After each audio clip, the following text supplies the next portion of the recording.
Welcome to No Budget, the show for filmmakers with no budget by filmmakers with no budget. I'm your usual host, Mila Dennison, and today I am joined by the lovely and wonderful actress extraordinaire, Cristina Ryan. Hello. Yay!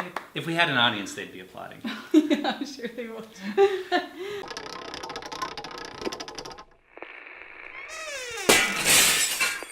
We talk to a lot of filmmakers, but we don't talk to a lot of actors and actresses. So I wanted to just kind of go into making a living as an actress. Well, for me, my actual background, I was trained as a classical musician. And I kind of, as I was going through my training, and I got an undergrad and master's actually in that, I kind of found that there was a lot of overlap in terms of the tools and kind of skills that you obtained from that. So it was a secret pleasure of mine that I always wanted to get into acting, but I felt, I wanted to be at the right stage, kind of maturity-wise, to actually properly kind of learn the right skills and the way that I wanted to, present myself. And then did you study stage acting or on screen? Do you have preference? I did a lot of musicals, and it's a very different type of acting for me, I think, and it's a different audience as well. You get different kind of feedback from that. It's a different experience. So having done that, and then I kind of got into film, I kind of really realised that the intimacy of film was what really appealed to me. Really? Yeah. I would think just the opposite, because the intimacy of even though you're in a theater with all the people, you've got the crowd there, and it's just really focused and... Yeah, I think it is. I mean, it depends how you approach it. If intimacy is in a large auditorium with 1,000 people staring at you. Yeah, and then you could argue. Well, you could argue that with film it's a case where it for all that you are kind of one-on-one or in a very small setting, there are like a huge group of crew behind the cameras, so it's not technically as small and kind of personal. Along that, I think that's a good line of discussion is how just selecting roles. Let's say a script lands on your desk in your office, and you're kind of going through it. What's kind of a decision factor and something that really stands out for you? For me, it has to be a really good script. If you don't have that foundation, on top of, I think, a really talented cast and crew that are actually, more importantly, on the same wavelength that you are. Mm-hmm. There's no point in working with someone who might be brilliantly creative in one way, but actually it doesn't quite fit. Mm-hmm. What about the budget of the project? Because I'm sure you get a lot of people like, "Hey, can you do my film? I can't pay you, but Yeah. you'll obviously get to see yourself on screen and that type of stuff." Does that happen quite a bit? It did in the beginning. Mm-hmm. Like everyone starts from somewhere, and it is a case where you see those casting posts and you go, okay, unpaid but great exposure, good footage for your show reel, and at that point it's very good for that, because you learn so much from that. If it's a non-budget, like I don't say it's a no budget, because that's often the mistake, is that people say, no budget means zero money. Yeah. It's actually a case where, there's still, food or whatever the basics that needs to be there for making a film.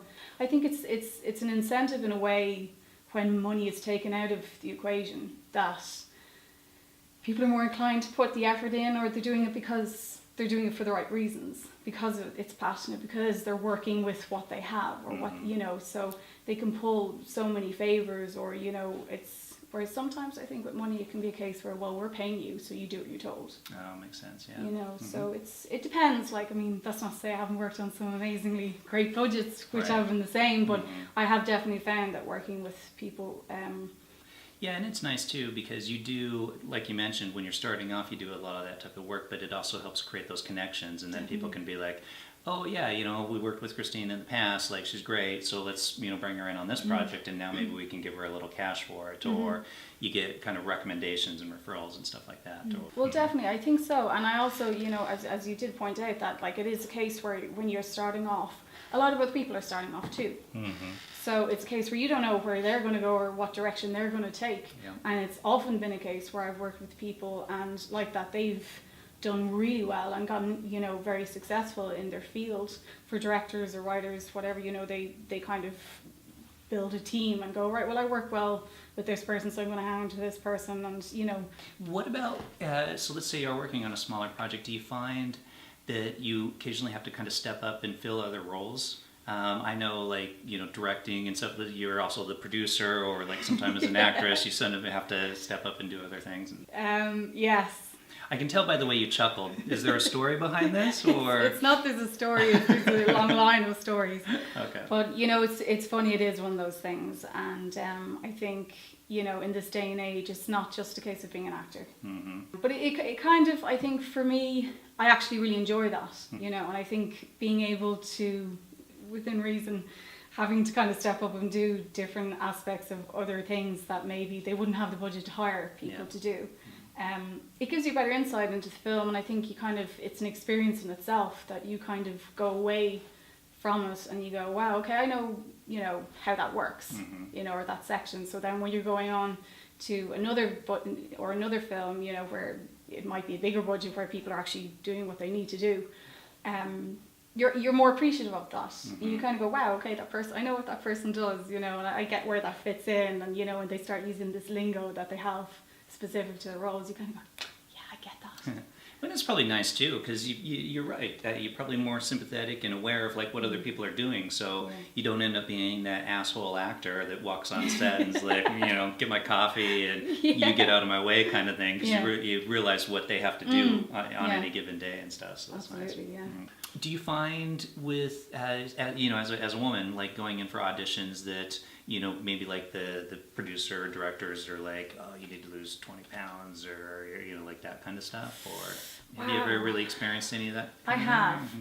I have to say, in terms of kind of look and image and weight, there was a few situations where like that I would have actually gone through about 4 or 5 rounds, and then when it actually comes to the meet and greet to sign stuff, they've just literally looked at you and gone, no.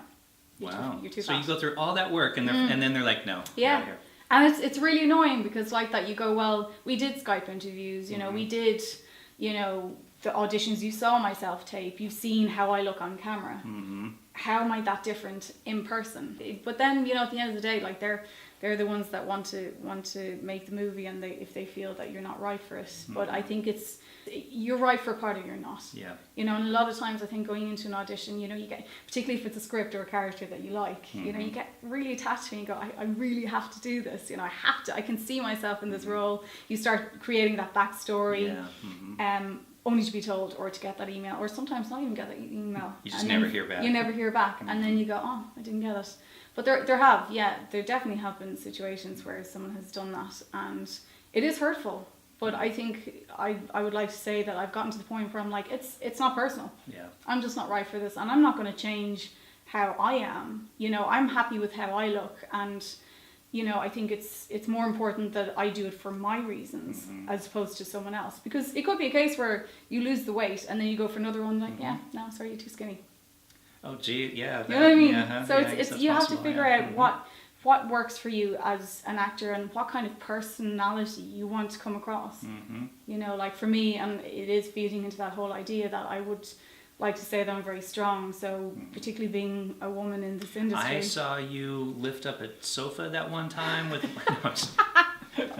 keep going, sorry. But I like to think that I am kind of quite gutsy when it comes to that, and definitely given the current situation with females, and with the industry, not just females, males as well.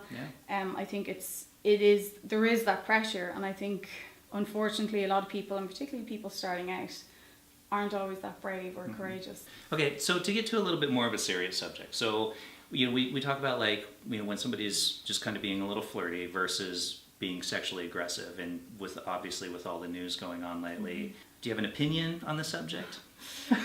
I'm not going to go into my personal experiences, but I will say that I do think it's something that has long been going on in every industry, actually, not just the film industry, in work.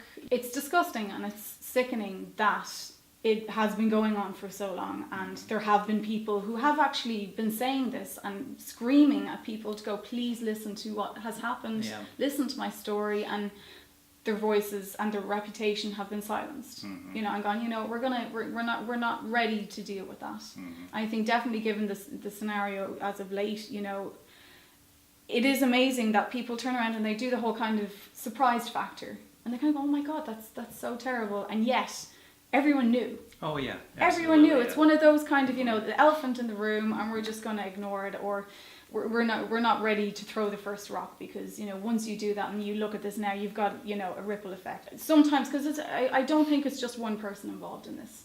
I think that there's actually a whole circle of people that kind of protect that. So you might have one bad egg in a basket, and there's these people that almost kind of shield them because they don't say anything. Mm-hmm. And not saying something or backing someone up doing something like that. Yeah, it's just as bad. Mm-hmm. Just in my opinion. So. Yeah. Do you think it's going to change anything, or bounce back to just kind of the way it's always been? I would like to think it will change things, because I think it has to. Hmm. It's not kind of one of those things where it's a phase or it's a fashion, or something happens and then it's last week's news. Mm-hmm. I think it is one of those things that's going to keep going and going and going, and it is a topic of conversation everywhere. And anyone out there that has experienced any sort of behavior like that, I think it's really important that if you felt before that you couldn't talk about it, that you feel it's safe now. Mm-hmm. Oh, definitely, yeah. Good advice. Good talk. To some more lighthearted stuff. Sure. What are you working on now, projects-wise? One particular project that I'm working on, it's called Follow the Dead, Mm-hmm. and it's categorized as a zombie movie. The director, Adam Cahill, he didn't actually... Sorry, Adam William Cahill. He'll kill me for that name. Adam William Cahill. We can just call him Adam if you want. Adam, Okay, yes. the director Adam. The director didn't actually tell me which character he wanted me to play. Mm-hmm. So I literally read it and I kind of went, there's only one in particular that I personally feel I can relate to, and that was Kate. And Kate is kind of the protagonist. She's a guard. Mm-hmm. And it's a case where she's connected to the lead character and his family, and they kind of call on her services to try and beat all these zombies. Keep an eye out for it. Do Follow the Dead.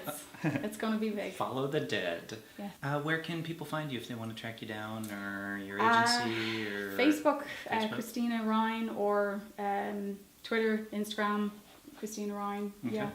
LinkedIn, IMDb. Okay, Yeah. great. Well, you mentioned that you're a classically trained pianist, so we've got the piano over here. We'll get that going. A little bit rusty on that one. All right, well, definitely thanks for talking to us. Yeah, and thank you for having me. Yeah, we hope people found that useful, and we'll see you next time. Bye.